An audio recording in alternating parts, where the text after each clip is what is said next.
Good evening. I'm Marion Dry, Chair of Class Act HR 73, and it is my pleasure to welcome you to this Class Act Forum, Business and Society, Capitalism Today. Class Act brings experts together to educate us all about the issues we face in this complicated time. Class Act HR 73, Class Achieving Change Together, is a nonprofit organization developed in 2013 to provide members of the Harvard-Radcliffe class of 1973 and others with opportunities to work together to create positive change in the areas of justice and civic engagement, education, health, and the environment. With the aid of the Harvard Alumni Association, we share our Class Act model with many other Harvard classes. And I'm pleased to say that the Class Act movement is growing. To learn more about Class Act's work, how you might join us, and to see videos of our forums, please go to our website, classacthr73.org. We are a nonpartisan organization. The views, thoughts, and opinions expressed in this forum belong solely to the speakers and do not necessarily reflect the views of Class Act HR 73. I would now like to introduce our moderator, Leigh Hafrey. Leigh Hafrey is Senior Lecturer in Behavioral and Political Sciences at MIT Sloan School of Management.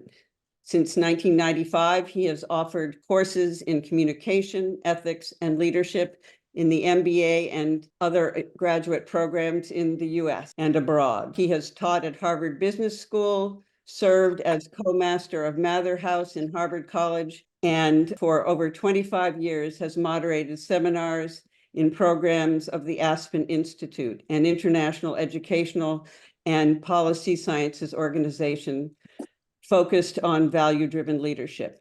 It's now my great pleasure to introduce Leigh Hafrey, who will then introduce our panelists and our program. Leigh. Thank you for that introduction, Marion. Good evening, everyone. It is my pleasure to moderate this panel on capitalism today and to introduce our four panelists. So if you'll give me a couple of minutes to run through who we have this evening to talk about capitalism today, we will then proceed with the conversation. Roger Ferguson is the Stephen A. Tannenbaum Distinguished Fellow for International Economics at the Council on Foreign Relations. He is the immediate past president and CEO of TIAA, the former head of financial services for Swiss Re and chairman of the Swiss Re America Holding Corporation, and the former vice chairman of the Board of Governors of the U.S. Federal Reserve System. Good evening, Roger. Howard Keenan, Jr., co-founded Yorktown Partners and has more than 40 years of experience in the financial and energy businesses. From 1975 to 1997, Howard was in the corporate finance department of Dillon Read and Company and was active in the private equity and energy areas, including Yorktown's spinout from Dillon Read in 1997. Good evening, Howard. Nick Sakellariadis is the co-chair and principal owner of the Dayton Dragons, a minor league affiliate of the Cincinnati Reds baseball team, and also serves as a member of the executive board of minor league baseball. Prior to that, he had a 35-year career in investment banking at Citigroup-related companies. Good evening, Nick.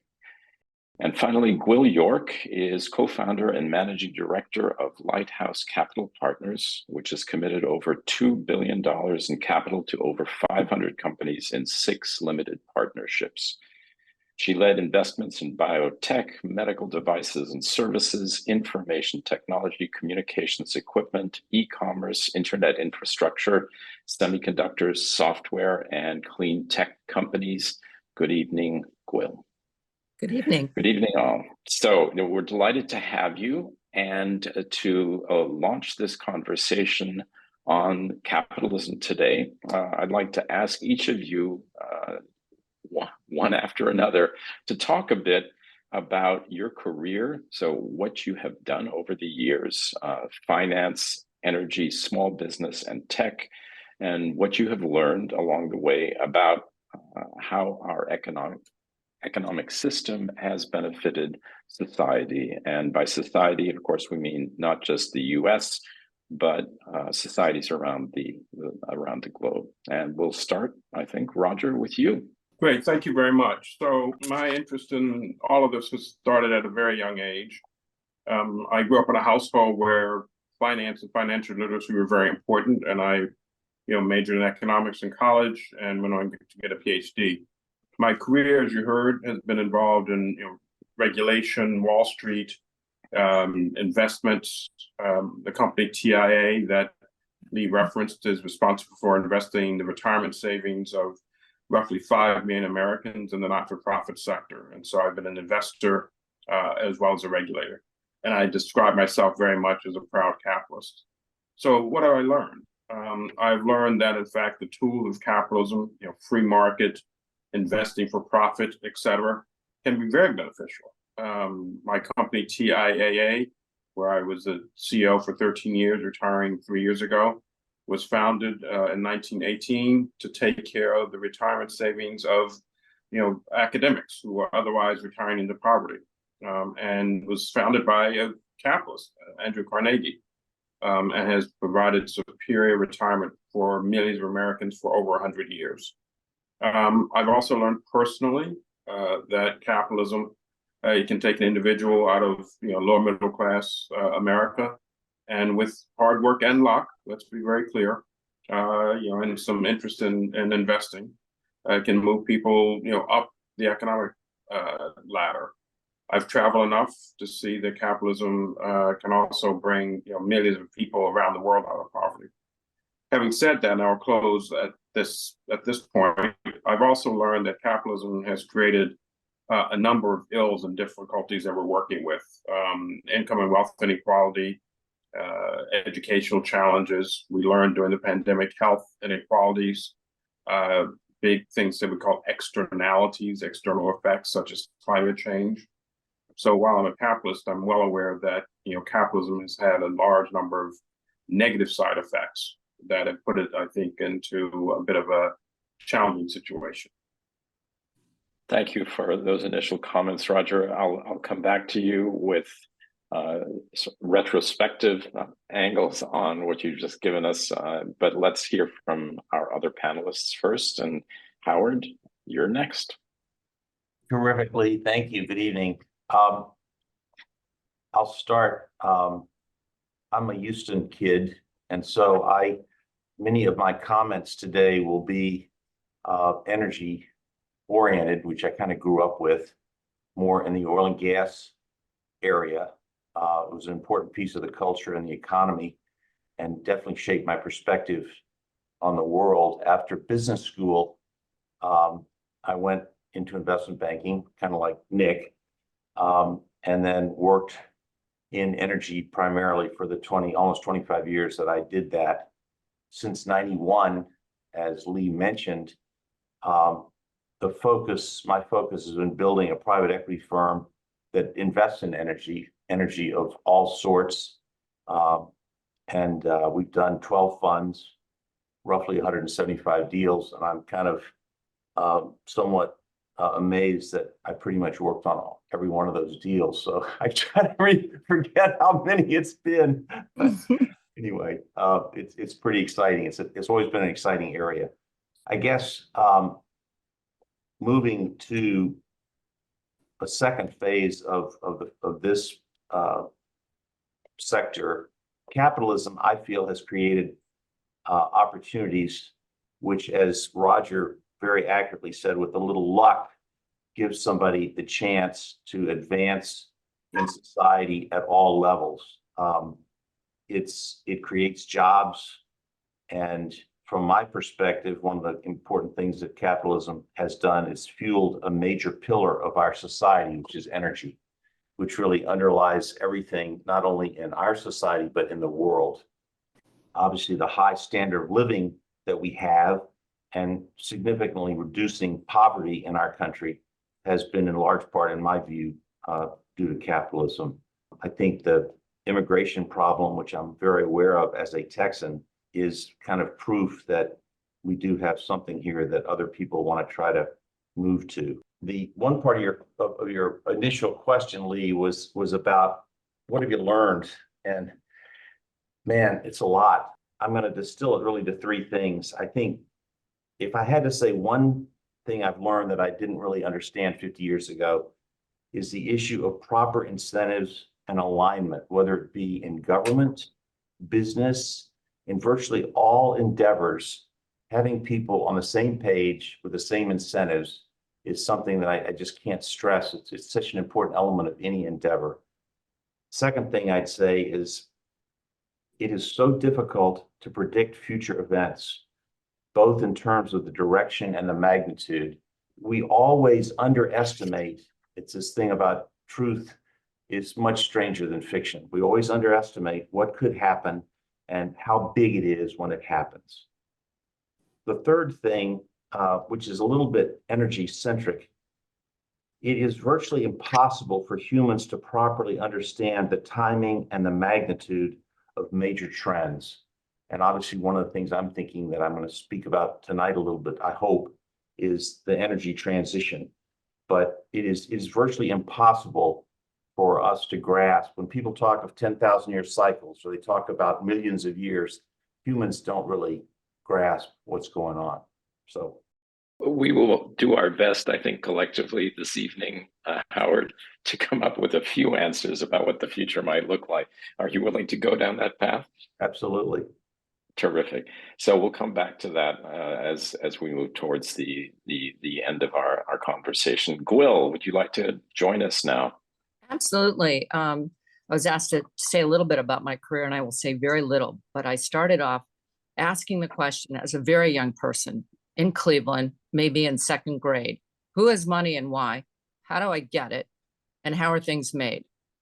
So I've spent my entire life trying to figure that out. And I was lucky to join the venture capital community very early on. And I believe that business has created and delivered and distributed an unlimitless opportunity for people to improve their lives. But how we distribute the resources is where I hope this conversation will be helpful to those who've tuned in. Each energy transition, each communication technology, almost each medical treatment in almost every venue came from business innovation, business, and then having it go forward. But people with capital and the people who control capital need behavior guidelines. In fact, enforceable rules, because they will trample, and we have the tragedy of the commons. We have no ability to minimize the harm with people just go for whatever they need to be manufacturing. And we have no redress of this harm unless we have rules. And so business can get huge problems and innovation done, but you have to figure out how to allocate the resources and in order to improve lives. So capitalism is so much better than mercantilism. It allocates capital, and we figure out how to do that. But how do we distribute the profits? And how do we make sure that it gets distributed according to values and that we don't leave people behind? So I'm hoping that my colleagues here on this panel will help me explore that a little bit, but I'll stop there. Just briefly, Gwill, before we move on to Nick, you emphasize the importance of rules. And part of my question was, what have you learned? So can you tell us where you think those rules need to come from? Well, I think that one place that rules have come from are standards that have been put together by industry leaders. You know, we'll have communication standards and this, that, and the other thing. That's one place. But I have also noticed, having had the opportunity to work with so many different kinds of people, that there are a group of people that are grinders, and more is more, and every last penny needs to go to them. So I don't know how you do about behavior and values and things like that. And then I've also been with people that kind of do fraud and kind of pretend that they, sent widgets to someplace and it went to a warehouse. So you do need rules, you need accounting standards, you need protection for dangerous jobs. So I don't know, it's certainly not going to come from just, let's think that we should all behave this way. You need to have some group that does that. And the only group that I can think of is, in a democracy, is the government. I was waiting for that. The word kept on not surfacing. All right, so we now have that The before government, us. but I give people lots of time to wait for it. So thank you. Okay, thank you. We'll come back to that. Nick, please, investment banking and then baseball. Leigh, thank you. And thanks to Team Class Act for many years of excellent programming and civic involvement. I'm actually going to jump over the career stuff, and I want to go back up to kind of a 30,000-foot level. It's been alluded to, but let's just do a refresh on capitalism and what is the secret sauce, right? So it is a system of decentralized free markets where the division of labor and individuals and entities seek to maximize their individual self-interest. That links to Gwill's last comment that at the end of the day, then you still need a referee to provide the rules and the standards so that that self-interest becomes proper, self-interest.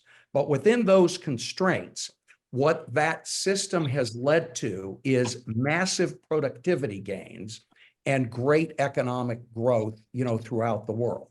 Investment, i.e. capital, then follows the market exchange of products and price signaling. And it creates really a daily election process on what is produced and who is to produce it. And that has lifted billions of people out of abject poverty. You look at China, right? In our lifetimes, it was 1 billion people basically living in the standard of the 17th century. And hundreds of millions of them have been promoted to middle class, call it, standards throughout the world. So wealth creation, job creation, and the freedom for civic engagement have come out of all of this. That's at a top level. Let me take another cut at it in terms of small business. We've had reference to larger global businesses on the call so far, but small businesses, the bulk of employment in the country, is exceedingly important. And the Dragons are a small business, my baseball team, of which I'm a principal owner. And it is a real pleasure because this is a situation, and it's reflected in many other small businesses and large businesses, where you can do well by doing good.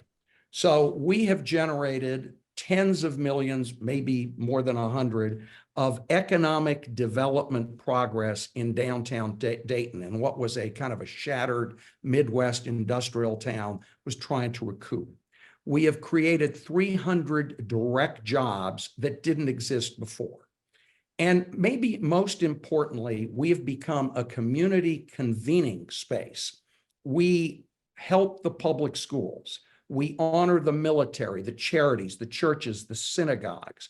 We're an integral driver of civic society. I want to give you 2 examples. Some of you will recall there was a terrible mass shooting in Dayton a few years ago. The Republican governor, the Democratic mayor, the Republican senator, the Democratic senator of Ohio chose the Dayton Dragons Stadium as the place to start to bring healing back, as the place to honor the victims. And sadly and ironically, there were 9 fatalities. So each of our 9 position players jogged into home plate and delivered a white rose on behalf of a victim to the mayor.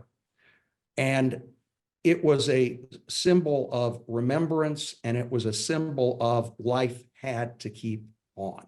And we had to get back to doing what we were all doing. That's one example where a small business can be a convening civic society building proposition. The other one is that if you had been there in 2019 at the height of the administration's kind of anti-immigration stance, both legal and illegal at that time, you would have been surprised because we are pretty much split evenly, purple state, a lot of Republicans, a lot of Democrats. You would have seen 15 people of color assemble on the third baseline, jumping up and down in joy or in tears. And you would have seen a guy dressed in black approach a microphone behind home plate. He was the federal district judge, and he proceeded to swear these 15 people in as citizens of the United States in a naturalization ceremony. It triggered the biggest standing ovation I had ever seen in the stadium. 10,000 people, a lot of them in tears, cheering wildly. And we're big enough that a fair number of people, small enough that you can see the faces on the field. You can have a direct personal connection. And regardless of what the politics were, people here came together because they could empathize with the personal joy and pride of those 15 people. And that convening power, that climate of shared interest, I think lends itself also, at least in some small way, to positive democratic governance, where people went through these bonding experiences as a family. So what is the relationship, Nick, between business writ large, even when it's a small business, as I think you're arguing, and democracy? Gwill already took us there. She ended with government, but before she got to government, she mentioned democracy. There were, I think, at least suggestions in what Roger said of democracy as a frame for what he was saying. And Howard, as a Houston kid with oil and gas as part of your mix, that's just one manifestation of American democracy as we know it. So could we talk a bit, just for a couple of minutes, about that link? And we can start with you, Nick, since you centered it for us. I think it's the inverse of what the Marxists talked about in terms of trying to create a wonderful society by having the state command the means of production. In fact, in the 20th century, we've noticed that the two large states that commanded the means of production, Russia and China, also completely commanded the civic space and the politics, became autocracies, and managed to slaughter tens of millions of their citizens who didn't believe what the ruling powers believed. So I think that business being decentralized, again, needs to be monitored with the rulemaking government, edicts and so forth. But it's being decentralized and having this other cluster of independent authority and power is essential for democracy. Just the way that having labor unions out there essential for democracy, or journalists, or activists. You create kind of an ecosystem of decentralized power sources, which enable, I think, civic society and democracy to have a shot at flourishing. It's not automatic, but I think that all of those elements are important to allow democracy to flourish. Good, thank you. Gwill, you want to get back in? Sure. The analogy that came to my mind as Nick was talking, and I studied economics and worked, was the water cycle. If you water rains and it's very distributed, Nick, and having it go to where we need it by rivers, lakes, dikes, how it stays there. But if you have it centrally controlled, you're going to get it wrong, and you're going to probably have some drops here and there. So I really liked your analogy of having capitalism and democracy. They go hand in hand, because you're not going to have people feeling like they can show up to work and be respected and really come forward and be present if they're working. And you also need capital and the markets to distribute where the capital is going to be invested. Without that, you're going to make a lot of decisions that are wrong. I studied communism and all the economies in the Eastern Bloc when I was in college. And it was really hard to get it right if you're doing it centrally with a 5-year plan. In fact, we know you're going to get it wrong. And it's the classic problem of how do you allocate the resources we have. And the best way is civic engagement, a good democratic government, and some kind of capitalism that has some rules on it. I agree with what Nick and Gwill said. Let me take this in a slightly different direction, which is citizens, particularly let's focus on the Western democracies that we understand, expect their governments and their systems, more importantly, to deliver a number of things: good health, income, retirement security. People are expecting more of climate, et cetera. And I think the relationship between capitalism and democracy goes in an additional way, which is, if the system writ large doesn't provide the kinds of things individuals are looking for, then they're likely to look, for different sorts of answers in the West. And so when we've seen, at least in the United States history, the rise of populism on either the left or the right, it tends to be associated with periods of great economic disappointment and instability. And so, we've had populism here in the United States, at the very beginning of the 19th century, at a time when capitalism was without the kinds of regulations that Gwill was talking about. We clearly saw the rise of populism, racism, and xenophobia, in and around the Great Depression, obviously. And we've seen a rise of populism here in the US and overseas after a period where capitalism has failed in some ways in terms of dealing with income and wealth inequality, or creating a sense for many people that their children will have a better life than they do.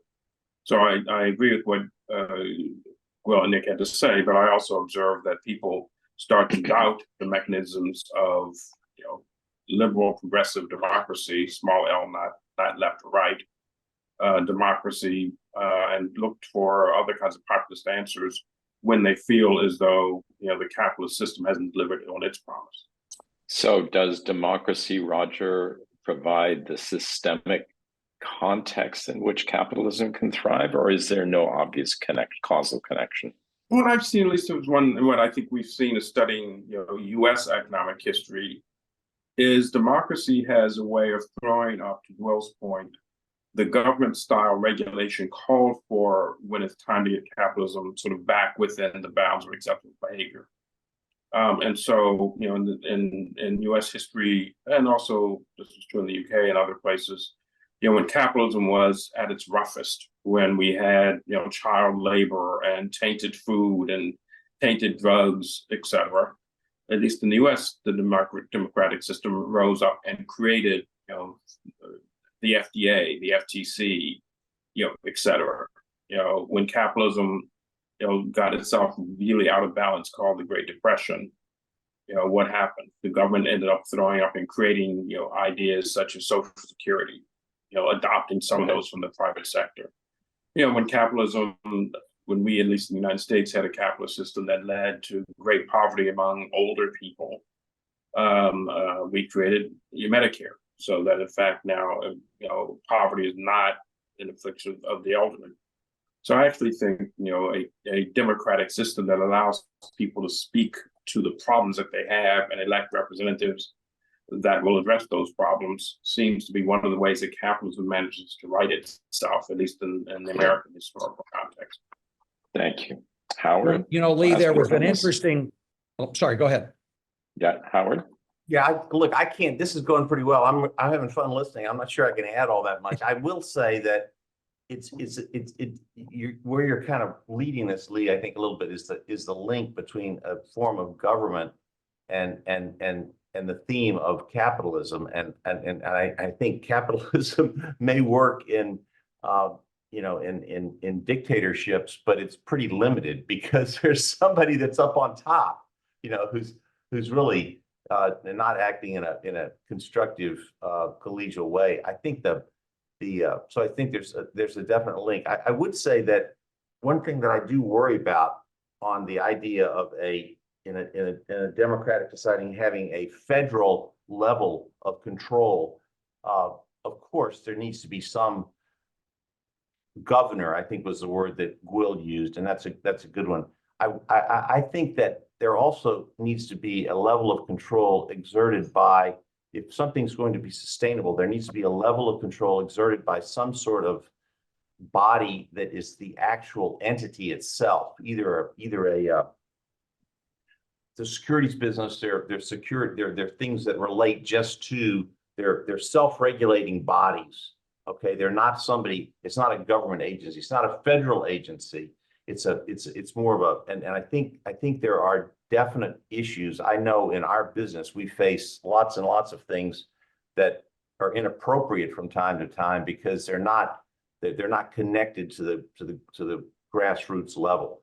But but I certainly don't argue with the idea that regulation is needed. But I hear you, Howard, in a different place from Gwill, who finally used the word government to talk about where the rules would come from. And you now have invited us to muse on the possibility of self-regulation within sectors of the business community. But I also hear a certain skepticism, or is that not the case? Well, I'd say it's definitely skepticism. I think there has to be another level, because you can't rely on that acting in perfect harmony. It's got to, there needs to be some higher, I agree, some level of government regulation. I'm not against that. But I will say what I am against and what I fear, and some of this is maybe our age. You always wonder if this is because of your perspective, is because things really were better way back when, or is it just that I'm old? Okay. And it could, you just don't know. Like Ronald Reagan, I'm a big advocate of Ronald Reagan, but he was an actor. Okay. So let's just call a spade a spade. Okay. That was his training for being the president of the United States. Take down that wall, Mr. Gorbachev. Okay, so that's our guy. He was a pretty good actor and he looked good. But I think that there has to be some balance is all I'm saying. So can I add that to follow on Howard's example, right? In the securities industry, we have the self-regulating body, what's it, the NASD, National Association of Securities That's what I Dealers. was thinking. And they would come up with testing and protocols and a standard of ethics and this, that, and the other thing. But at the end of the day, above them and able to intervene when we weren't doing the right thing was a federal agency, the Securities and Exchange Commission. So and you're okay with that, Nick? I think that's okay. Reasonable, because the SEC doesn't have enough bodies, to micromanage every economy every industry in the country. So having industry or trade associations that can establish best principles, but then can be monitored by the federal rulemaking. And I'd like to jump in on Nick, because one of the things I have seen is that business leaders have let bad actors be celebrated and stay too long. When a company's not doing well or there's a bad actor, we don't call it out. We don't do what's right for our company, for the company's values, for our leadership style. We've let bad actors and just go, oh, whatever, it's somebody else's problem. And we have also allowed in this moment our institutions to be vilified, including our government services, those who provide regulation and oversight, scientific discovery. And one of my personal favorites is I am grateful that I pay taxes, because I get so much from that money. And I really wish we celebrated taxation and what we get from it. And in other economies, they pay much more in taxes than we do. And I'm curious. So I would just say that, we are kind of getting what we pay for, and that we don't like taxation. So we're not investing in our government services and what we get. And I think that's too bad. So I'd love us to change the dialogue of how we can make our government better by investing in it, not only our infrastructure, roads, whatever. But I wish we would have some conversation about that as well, because I worry about that for the next generations. If they think you want to always cheat on your taxes or pay as little as possible, doesn't really get you where you need to go if you're thinking about everyone in the United States having a shot. And Gwill, here the you and the we is the business community. Do I hear that correctly? Yeah, because you know what? We are the people who really drive things in the United States. I mean, someone put in the chat, one of the great shockers of my long life is that corporations the corporation is considered a person. All corporations are people who are organized in a community to do stuff. It's all people. So we've allowed a group of people to have more power, more voices than other people. And how would you like to address that? I can't address it because there's nothing to be done about it unless we wait another 50 years. I don't know how we're going to get that case back into the world of reasonableness. One person, one vote, not $1. More dollars you have, you get more power. I mean, we saw that buy votes. I don't know how you get the genie back in the bottle, but that's the topic. So part of the way you get the genie back in the bottle is Madisonian democracy and different, as I had referenced earlier, different power sources. So yeah, I mean, the corporations, you could argue, have too much political power, but you could say the same thing about organized labor unions. You could say the same thing about journalists. You could say the same thing about activists. You could say the same thing about state governments, for instance, on the abortion issues of the day. You could say but because all of them are in that arena battling each other, it may be that we overall blunder into generally okay outcomes, or a chance at okay outcomes. And I think that's the interim, solution, that these competing centers of power can help us navigate these very tough times. So I'd like to corporations having votes, because we had labor, and labor was really strong, but now labor's not so strong anymore. So now it's whacked out again.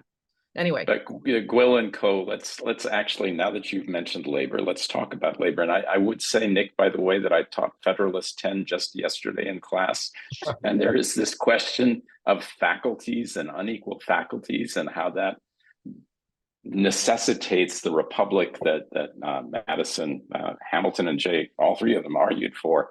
But let's to this question of labor, Gwill, but this is for everyone. We know that there are issues for the average worker in the US today. And so with your background and your views on the system, but also the individual corporate expressions of the system, what does a good job look like for an American worker in 2024?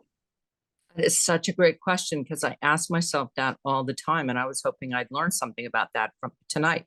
I will say this, that I really feel like it's important to me that we start to have a conversation about the living wage, and that if people get a living wage, we expect them to show up and do a good job, show up, be present, do all they can. But we don't respect a lot of workers and what the work that they do. And that's sort of a problem. And I guess it goes to what you were alluding to in your comment on different faculties. Assuming that somebody has less faculties because they do a job that you didn't have to go to medical school to do, doesn't mean that they should be given less dignity and less respect. So this notion that we want to minimize the wage, like we talk about the minimum wage. Why is it the minimum wage? Where did that come from? I know where it came from because I studied economic history, but is that the best we can do? The minimum wage instead of a living wage? Is that really where we would be? So I'll question. Roger, it looks like, Roger, you want to get in? Yeah, so first let's recognize and recall, the famous history of another great capitalist, Henry Ford, who recognized, contrary to others at this point, to Gwill's point, that he had to pay something better than a living wage if he wanted to have consumers that could afford to buy his goods. And so, back to, does capitalism destroy itself or solve these problems? We have examples of this case. And I certainly recognize, I guess I'm the only person who I think has been a CEO type person. CEOs have an obligation now to look to see across the country, are all their individuals, all the people working for them, making a reasonable wage? I'm going to avoid the word living because it has all these connotations. But let's make sure that if someone's going to work every day, they're not also then relying on food stamps over the weekends. And this whole notion now, in particular, that people have to work 2 to 3 jobs to try to get into the middle class. So I think we have very serious problems about labor. I think it's important for business leaders to focus on what they should be doing. Perhaps the phrase living wage is right. I agree with worldwide minimum wage. But let's recognize the system is not going to work if people feel they go to work and aren't being rewarded fairly for their work. And that goes to the big challenge that we have of income inequality.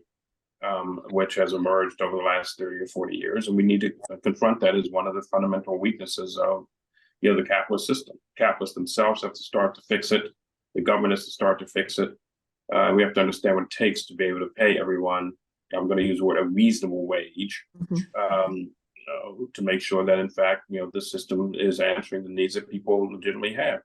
And do you see Can I just say that to link back to a Gwill point about taxes, right, and increasing tax, there's one area where business and the government representing all people and the labor unions for sure should all be unified, which is to spend the money to provide continuing education so that workers have, we can't invent, we didn't know there were going to be jobs in artificial intelligence until 6 seconds ago. But education needs to be out there, and programs to provide education, to train up workers at every level of the food chain. I think that's a vital factor that would both strengthen democracy and capitalism, even if it costs higher taxes. And so that would be, something to create the unknown jobs of the future, not to mention the known jobs of the present. And you're confident, Nick, that jobs of the future will come? That is, that one way or another, we will find jobs that get filled, whether for a fair wage or not? Am I confident? You get a little scared by artificial intelligence. Could it be one computer that does everything for everybody all the time forever? Maybe, but this same question was raised 300 years ago during the Industrial Revolution in England, when everybody thought everybody would be, all the farmers would be thrown out of their jobs, and many were, witness the enclosure movement. But had the right answer would have been, which certainly didn't exist at that time, tons of education and retraining to slide people into the new jobs that people hadn't visualized yet, but did indeed come to pass. No, let me absolutely endorse that notion. I mean, every time there's a technological revolution, there are jobs that are lost, that are visible. And then there are jobs that are created that were unknown when the revolution started. If one thinks about over long, long periods of time, the degree of quote unemployment in society has not suddenly, over time moved up because we've had technological innovation. And certainly, Nick's right. There was a point when literally 98% of all Americans were in the agricultural sector. A few people lived in cities, and now it's roughly 2%. And we're able to feed far more people than we ever could. So I think we should be, cautious, but not negative on this question of job creation, and presume that what has happened in the past will continue to happen. There will be different jobs, but there will certainly be jobs. So we're talking about transition in different forms here, and Nick, you, Roger, are sounding an optimistic note. Gwill, of course, you are our tech representative, and so when we threaten the state of the universe with AI, and Howard, of course, with the energy transition that I think we agree we are facing, undergoing, there will be loss and damages, right? So where are the two of you on this question? Well, you use the word, Leigh. I was just going to say what Roger's talking about, of course, is transition, and it happens, and that's the vitality of the whole system, which capitalism drives. Obviously, the allocation, Nick talked about it earlier with his definition. It was a nice lengthy definition, Nick, by the way. But the capitalism moves to where the opportunity is. And the dislocation is exactly, we just had our annual meeting yesterday, which is why I'm pretty damn unprepared, because the annual meeting, frankly, took a priority over this. But the dislocation is what creates the opportunity.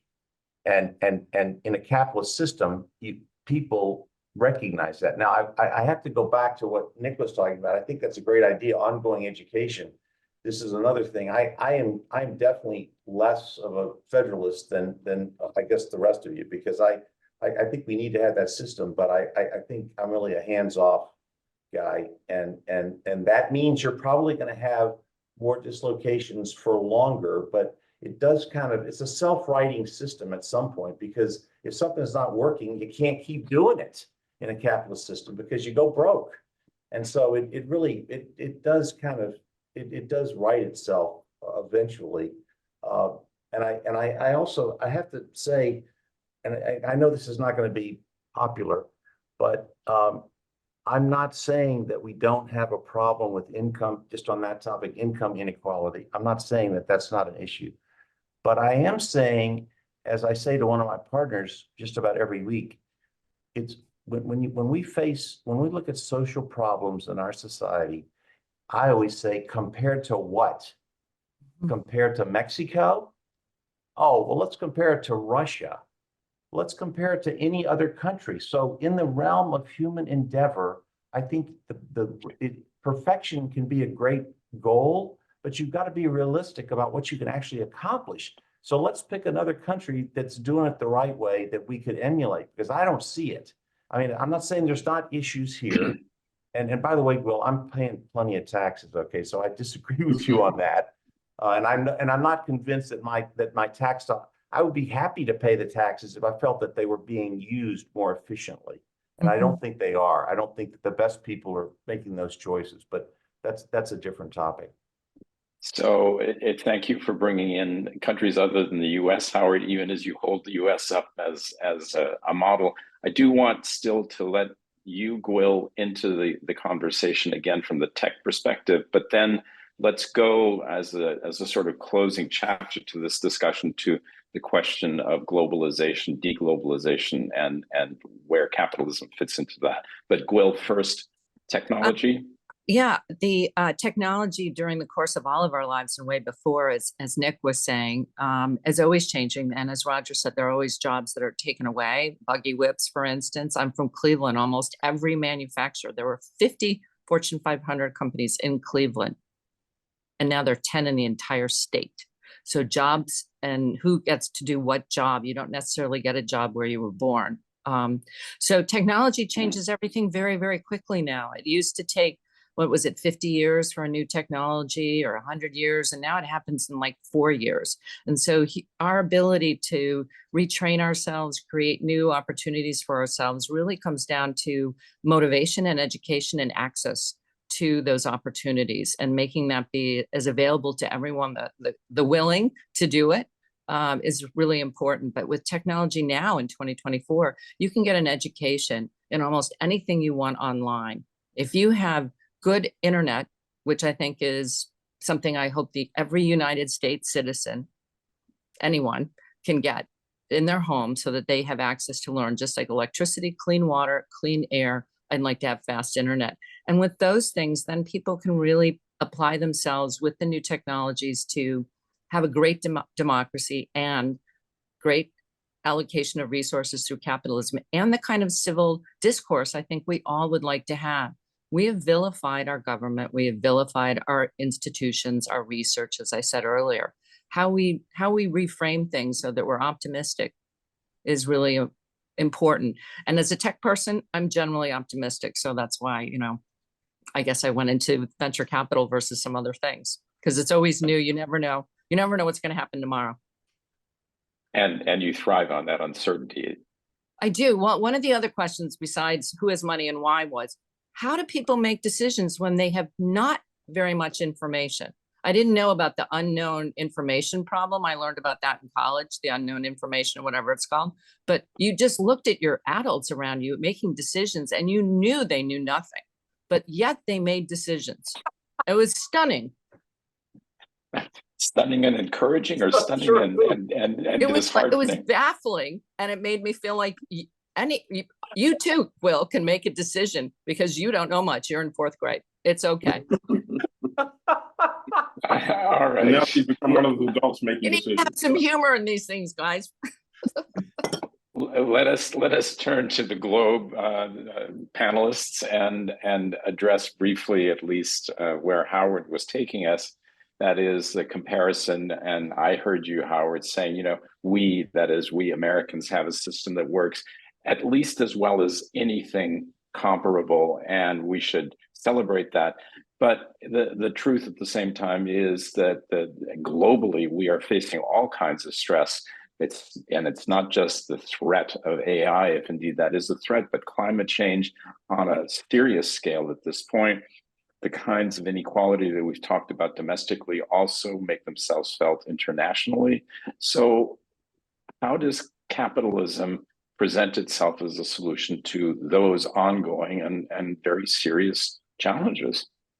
But look, first, let me discourage us all from saying, that the fact that the U.S. is probably widely perceived to be better than other places means that we shouldn't also observe what's not good about it. So, no, I prefer not to live anyplace else. And yes, I'd also like for the capitalist system to resolve, some of these issues. Point two, and Will may be part of this. There are others. And Power just put his finger on it. Capitalism tends to go where there are problems that can be solved profitably. And it turns out that there are capitalist solutions to climate change. There are VC funds that are focused purely on the green transition, impact investing, et cetera. We see private sector for-profit activities in a number of places that have been thought to be the government realm. And so, look, I think capitalism. One of the reasons I have this discussion is to say, the description of capitalism that Nick gave, which is very compelling, has in fact been turned towards some of these, in fact, many of these social problems. And so the reason I started by saying I'm a capitalist is I believe capitalism, totally imperfect, will still attempt to solve a number of these problems that have emerged. I'm also a strong believer, as Gwill is, in that there's a place for government regulation as well at both the federal and state level, so let's not throw it off. And finally, since I've got the floor and I'm filibustering here, on the question of globalization, I think one of the things that we did learn was what might be good for society overall, call it globalization, is not particularly good for any particular subsection of society. To Will's point, a thing that we haven't learned very well is how to do transition for those that get left behind. There are big government transition programs that did not work for the hollowed out Midwest, as she talked about. And so a thing that we should be concerned about as we start with AI, to Will's point, yes, people who have incentive and education should be able to retool themselves, but it's not a natural, it's not a foregone conclusion. And so I think we shouldn't take it for granted that without a much more intentful manner, we will repeat some of the problems of globalization when it comes to adopting AI and new technologies. I think there was a question in here talking about globalization, and I guess I think globalization is I think it's on the decline for a raft of reasons. And the premise that everyone's going to get along and we're going to work together and we're going to end up in a positive place I just couldn't disagree with that more. I just think that's not the way the world works. And I don't want to be cynical, but I think at our age, we kind of know how the world works. It's competitive, it's nasty, and he who has the power usually uses it on a national level. And look at Russia right now. My goodness me, how in the world have we gotten to this situation? And so I think that globalization, and we're going the other way, I think, very much so. And that's a real worrisome issue from a lot of standpoints. I think we're working, bigger countries are competing. I think that we have, believe it or not, actually as a country have limited resources. I don't think that we're trying to endeavor in gunboat diplomacy. We're still trying to do that, except now it's a carrier fleet, okay, or two. And, at some point, that big iron that is that projection of energy, of force with something like a carrier fleet is being defeated by a thing called drones. Mhm. That's technology, okay?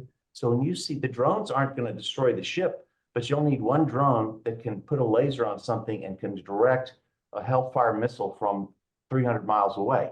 So everything's evolving on the military side. And the US's place as really the only superpower is being eroded pretty substantially. It's a concern, and it's completely, again, my perspective is very much energy. That's what I live and breathe every day.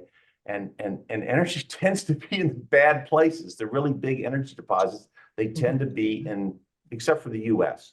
Yeah, except for us. I'll just Yeah. build on that point. I was shocked to find out how much of our semiconductors, having been a semiconductor investor for a period of time, had gone offshore. And I was like, who let that happen? That's like letting our energy policy, it was like, it was like stunning to me, really problem. But I would say that the war that we're doing, war technology always wins. And so we're now going into kind of a guerrilla time frame. Remember, we're all Vietnam people, guerrilla warfare. It kind of works. So I don't know what we're going to do about that, but we need new technologies, because I love what you were just saying, Howard. I totally agree, and it makes me nervous. You're probably talking about, to some degree, rare earths, I assume. I mean, rare earths are, some of you all know what rare earths are. Yeah, exactly. And I am so banking on new technology to extract the rare earths out of some of the water here and there. And so and that'll be a technology and a capital allocation, because we will want to know where our rare earth minerals came from. And some of us will want to pay more than knowing it was child labor in Africa. And the key that she's talking about, it's not that we don't have rare earths. We've got them. We're all over rare earths, okay? And we've got a thing in Greenland. We got a thing in Wyoming. We're all over rare earths. The problem that Gwill is talking about, for everyone's benefit, is that rare earths have to be processed essentially 2 times. And one of those times, 95% of that processing is done in China. So 20 years ago, when the Chinese were looking downrange at batteries and the electrification, we weren't doing that, but they were. So they locked up the intermediary step, and now they've got control of it, and we've got to get it back. And we will. We will. But it's going to be hard to do, because we've got environmental issues, because they're willing to work with stuff that we aren't willing to work with. And so can I use that observation as a transition to just talk quickly about climate change, global problem here, and just to illustrate how complicated it really is. So let's start with the rare earths, like lithium, right? We'll go with which also is a key to battery storage, and therefore is the key to electrifying and getting away from fossil fuels, right? But as Howard points out, all of a sudden, instead of being controlled, we kind of said, let's get rid of fossil fuels. Among other things, we won't have Arab potentate dictators controlling our global strategic politics. So instead, we're going to get lithium, and the Chinese may control us, right? So there's one problem on the strategic side. And by the way, lithium and these rare earths, when they're disposed, they're like pretty highly toxic and poisonous. So we may be reducing, carbon, but increasing other types of pollutants. Let me keep going in terms of just the complexity here. I looked this up. Turns out that the evil Putin did come up with a great phrase, the golden 1 billion, the billion people in the world who are leading kind of middle class and upward standards. That leaves another, 8 billion. Well, those 8 billion are unlikely politically to want to sacrifice current income to help deploy expensive energy solutions that save the world, 20 years from now. An example would be, look at France, which is really in the golden billion to begin with, but their whole country was shut down and paralyzed when there was a relatively modest increase in the gasoline tax, and all the truck drivers shut the whole country down. So you've got that tension in terms of, particularly the 8 billion who are not in the golden 1 billion, who are desperate to have economic growth. And by the way, their demands for energy are going to skyrocket. I dug this up. The global South, the average energy consumption per person in the global South is 1 barrel of oil per year. In Europe, it's 9. In the US, it's 22 barrels. So that means that as we try to close income inequality and deliver more goods and services to the global south, we're going to increase energy demand astronomically. And right now, fossil fuels is the inexpensive way to do that. So I think there are multiple Well, Nick, problems. I'm just going to interrupt you there. Well, let me finish.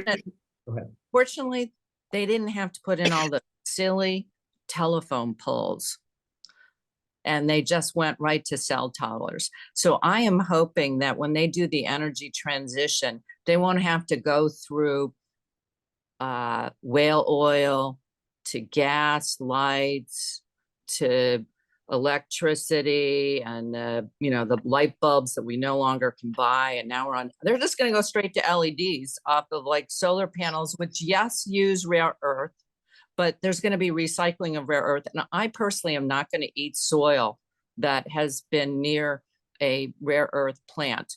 I'm going to, I do care about my water and my air, because that is definitely a shared thing. And if we can do nuclear waste, we can do the other ones too. You guys are taking my punchline because part of the solution. Stuff. Well, let me just. Part of the solution is entrepreneurs. Lady and gentlemen, as your moderator, I now step in to say control. Yeah, I regret it, but I am gonna have to do that here. And I do it in large part because it is now time for our participants to join us. There has been a steady flow of questions, in some cases outraged, I will tell you, in some cases just curious, but all very intelligent. And we should turn to what we have been hearing from our participants who are not on the screen. And so I'm going to pick 2 or 3 and ask you to address them in whatever order you choose, and start with one, and I don't know from whom it comes. What do we do about the influence of wealth on democratic politics, i.e., and so this brings us back to a topic we did raise early on, the influence of wealth on democratic politics, i.e., a court that allows corporations to be treated as persons, right? Corporate personhood, we talked about it, unlimited campaign donations, and the undermining of good public policy in favor of the few. Well, I'll start with, please. I do think we have a pretty good idea that polluting's not a good idea and fraud's not a good idea, and that we all should recognize revenue a certain way, and you don't get to, pollute somebody else's backyard. So I think that we can agree on regulation, and that seems like pretty common sense. Being able to lobby and have just a few, how about this is my personal one, Howard, you'll like this. The IRS allowed people to actually file their taxes without having to go through a third-party company. And the 2 of them, TurboTax and HR Block, are trying to block that from being able to do that. So that is going to that question of how do we make sure that we provide good government services that make sense, even if they go against some for-profit company and that they're going to lose their business. How about the blood people? They make money off of the blood thing. It's a monopoly. There are just a lot of things that we can look at. And I guess, Nick, it comes from having journalists actually go after and spotlight these things so that we actually know when things are really just a few or overweighting the scale and to the detriment of the rest of us. I've given you all time to think, gentlemen. Help me out. Thank you, Gwill. Big question. Do we have anyone else taking this? No, I'll so to some extent, there's some safety to go back to the prior arguments on, Madisonian, Hamiltonian, democracy and the separation of powers and the competing, so that, the corporations are trying to exert their power. Maybe they're offset by journalists, activists, and labor unions. So there's a little, help there, but it does feel like it's gone too far, and there need to be some legal changes in some of these, provisions. How do we get people to want to be politicians and go into government, though? When I was growing up, that was like an okay thing. People did it and were public servants, and they felt like no one wants to do that job anymore. No kidding. Anybody that has anything going for them doesn't want to do it. I wouldn't, why would you want to do it? You get vilified, you ruined your family. It's terrible. That's one real flaw. I don't know what the answer to that is, because I totally agree that there are all these great people. We have so many wonderful possibilities, but we can't get anybody to want to do it. And there's a reason. I have a great friend who he's older than we are. And he happened to he was my best friend at business school, and he happened to be at one point the president of the United States of America. And I got to tell you, I have no idea, except he felt it was kind of his duty. His family, his father had been president. You know who it is. And I'm Yes. just telling you, why in the world would you ever want to do that? What is wrong with you? And that's a problem. We've got to make it something that people want to do. The idea of serving, giving back. So I think have- we are part of I think we are part of the problem. And I think we can help ourselves by getting more education out there again, which is education in civics. And the problem is that if you listen to the various silos of information, which are all walled off from each other, so whether it's Fox or MSNBC or whoever it is, there is this notion that, well, here are our policies. They're not getting done, right away.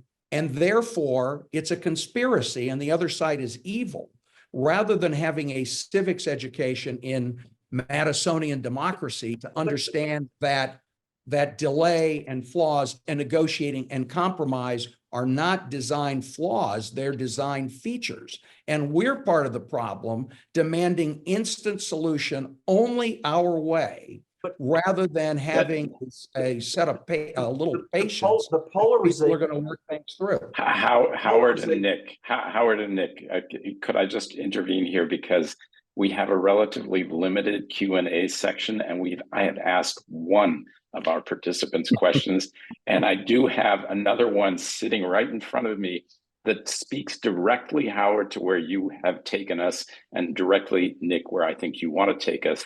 And so I'm going to read it, and this feels to me like the subject for a whole other panel, especially for those of us who are aging into I don't know where we're aging to, but it's about generations.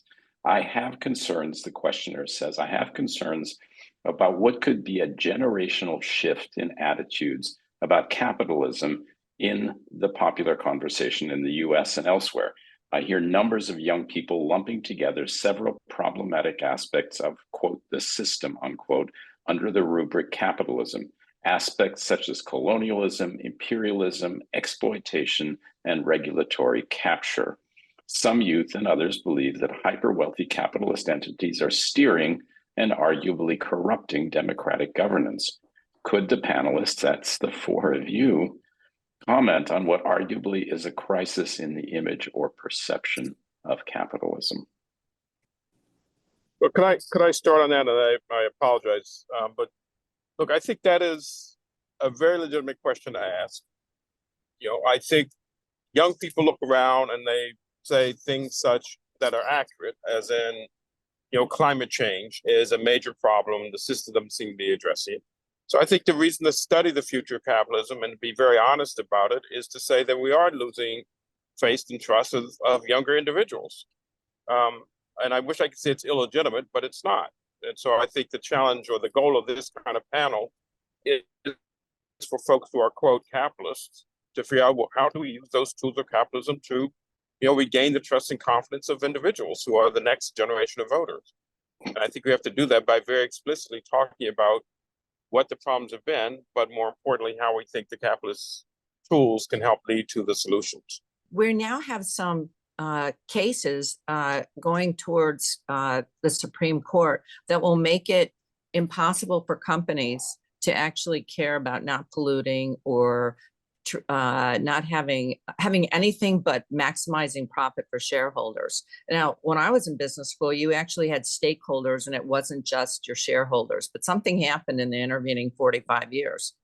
So I don't know how we roll that back, but those court cases may make it illegal for a CEO to actually do anything but maximize the return all the time. And I don't know how they're going to prove that they didn't do that. But if they make anything sound like they actually were paying people or whatever, or not polluting maximally, they could, you know, be in a class action suit. So I don't know whether Roger or who else is following those cases, but any shareholder activism that has to do with anything that's not just the bottom line profit all the time, every day, all the time, everywhere, is going to be a problem for our democracy and our capitalism system, because we are going to race to the bottom as fast as we can. Let me pick up on where Gwill was. So I think it's really important for those of us who are capitalists to speak directly to that issue. You know, what I've discovered is people now are running and hiding when, in fact, you know, there are many folks who make money being profit seekers who actually think we have to worry about not being polluters, et cetera. You know, it's very simple to look at some of the major crises that capitalism have had, and some things like, you know, massive pollution. So, you know, I think the job of capitalists is to say, no, we actually want to be held accountable for thinking through some of these issues and not allow a stereotype to overtake the reality of what many capitalists are actually doing. Yeah, I don't know if that makes sense, but that's where I see it. Through, when those court cases come through, they've already been taking money. Certain states are making it be that you can only do profit as the only thing you can do. And if a manager's doing anything but that, you can't have our money. I agree completely, Gwill. And the point, I think you and I are both agreeing that this is a major problem, and it's important for capitalists to speak up and say, no, the way we want to run the system should allow us to think about things like, you know, pollution and paying people a fair wage, et cetera.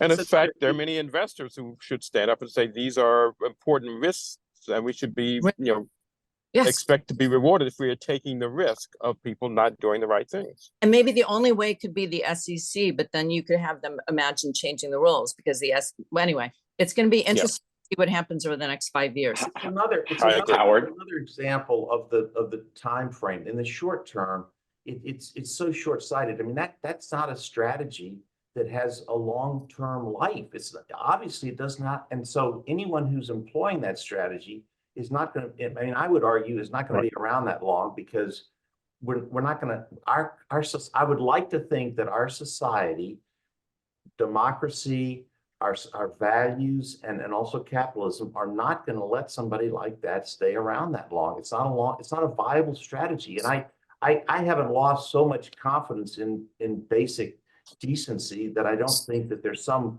kind of writing mechanism over the long run. I mean, when Mike Milken was doing some bad stuff, and he was wildly successful, and he did it for a long time, and he built a whole industry, and eventually it came to an end. I'm not sure that he was treated fairly in the way it happened, but it came to an end. There are a lot of things, I think, those bad pollution and things like that. I mean, look at some of these cases against Dow. Right. I mean, they're big. They're big. I mean, they're, even for a big company, they're big. And that's justice. That's the right thing. So in the long run, I still have confidence that those things will. Well, we'll see what happens on the Chevron case, because if that goes down, man, we're in trouble. We'll have to relitigate everything. Anyway, let me ask the four of you. We did at least get to 2 questions from our participants. Could I ask each of you now to give us about a minute and a half of closing thoughts, given the territory we've covered over the past hour plus, that you feel will accurately summarize what you've heard and what you've said. And we start with you, Nick. So let me try to find a positive story here that we may be able to look at 3 years from now and say, wow, that's an example of how this whole system works together, how democracy and capitalism support each other, and how a universal good was delivered. And this would be the Inflation Reduction Act, right? So the biggest, climate change legislation, I think, ever, that provides some incentives to turn the battleship, to give incentives to Gwill and entrepreneurs like her to create the new technologies that will get us, despite the problems I mentioned earlier, to the promised land of, zero carbon territory.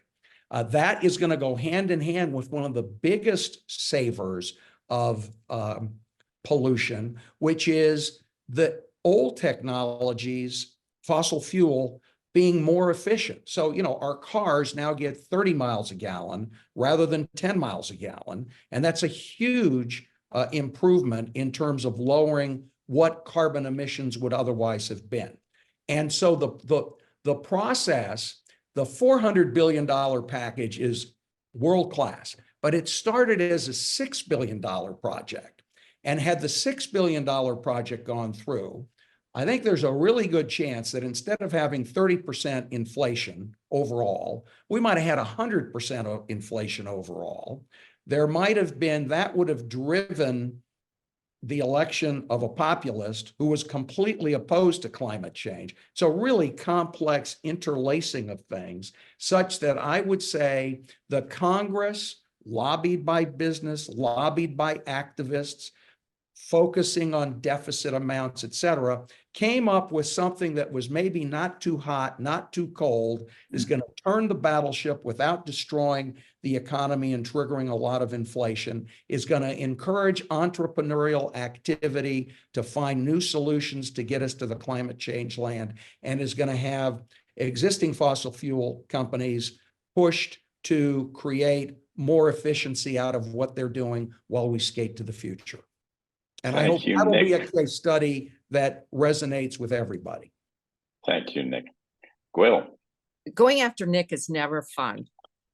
So he said it, he's so articulate. He said it so well. I guess the only thing I would add is that this conversation has been so illuminating. I've had so much fun and learned a lot from my fellow participants. And so I think that having these kinds of conversations with people that you don't know, but feel that you can be in an active dialogue with, is just a wonderful thing to do. But I do believe in compromise and educating yourself and having a growth mentality where you get new facts, you change your mind. And you're always looking to talk to people who don't agree with you and who know things you don't know. Thank you, Gwill. Howard. I totally agree with compromise is the way forward in almost any endeavor. Another true fact. I know that because I'm 73 years old. I know that to be true. So I made a couple, there are only 4 or 5 points, and these are all energy related points. So if you don't mind, I'd like to kind of come back to that because I think they are, they're not really related to what we talked about necessarily, but they are tangentially. So capitalism, especially in the US, has been the major thing that's facilitated an energy boom in the last decade, driving unprecedented growth and prosperity, as well as energy independence via the so-called shale revolution. Now, this is very energy specific, but I just can't, I know I'm interested in it, but I believe it to my toes. Without that, we would be in a different position in the world stage. We are the biggest producer of oil in the world. And I would bet many of the people on this call don't know that. Of the 102 odd million barrels a day, we produce over 12 million. The top 3 are us, Russia, and Saudi Arabia. Second point, the world has an impending power shortage as demand grows at an unprecedented rate due to electrification. So AI, EVs aren't that big a factor, despite what everybody thinks. And they may get bigger, but they may not. They're slowing right now. And data centers, obviously, but the power shortage is going to explode, and it really has been flat for a long time. That's a key thing. Third point, the energy transition is happening. We talked about it a little bit, but it's actually happening. It's made possible by capitalism. It's led by the rich countries, but the poor countries, the larger poor countries, are the ones that really matter. They are using coal because coal is cheap. BTUs are a measure of energy. In the last 15 years, coal as a power source has declined only from 40% to 35% in power generation. China is currently building or permitting approximately 300 coal-fired generation plants. That's one country. India is also pedal. Coal is cheap. Power and heat and warmth and an increased level of life is demanded by humanity. Next point, natural gas is the transition fuel. It is reliable, it is clean, it is plentiful. And the rise of LNG, liquefied natural gas, is what allows movement internationally. So you can ship it now. So US and Qatar are the major producers. Europe and Asia, as I'm sure you know, are the major users. But that's a big difference in the world economy. That's not green, but it's the facts. The continuing struggle of humanity to satisfy its drive for lifestyle improvement is not going to stop. And it is matched against the economic and environmental costs that will continue for the foreseeable future. So I can't tell you, I have 3 or 4 things that I think you'd really enjoy in the resources section of this. They're little vignettes, they're pieces, videos, they're pretty interesting. And I'd also just like to thank everybody for including me in this forum today. Thank you, Howard. We have lost Roger, it seems. When we last saw him, he was in a car headed south, thanks to, whether it was gasoline or electricity, I don't know, Howard, but he was on his way somewhere, and we have lost him. So, and while he indicated that I could speak for him, I am not going to take that on. I will say, for my own part, before I turn this over to Marion, thanks to the 4 of you for a very lively conversation. As a moderator, I don't always find that I have to wrestle verbally with my panelists to keep people, under control. This has been fun and interesting. And Gwill, to your comment about the importance of exchange, absolutely. And so thanks to the 4 of you for having made this happen. Marion, it is all yours. Thank you. And thanks to all 4 of you for giving us so much to think about and for so many different perspectives. I also wanted to point out that the Class Act Justice and Civic Engagement Group has a civics education group that's working on finding ways to connect with larger groups that are promoting civics education. And they recently met with Professor Danielle Allen of Harvard to talk about that. She is a huge proponent of both of democracy and civic education. So stay tuned for that. Again, thanks Leigh, Gwill, Roger, Howard, and Nick. Really fantastic. Looking forward to having more conversations with you all. My thanks also go to the members of our production team, John Noren, Sarah Ulrich, Richard Jackmaw, Rick Brotman, Diana Labanchu, Kate Marinello, and Kate Freed. So many thanks to all of you, and thank you and good evening, and we'll see you in the fall.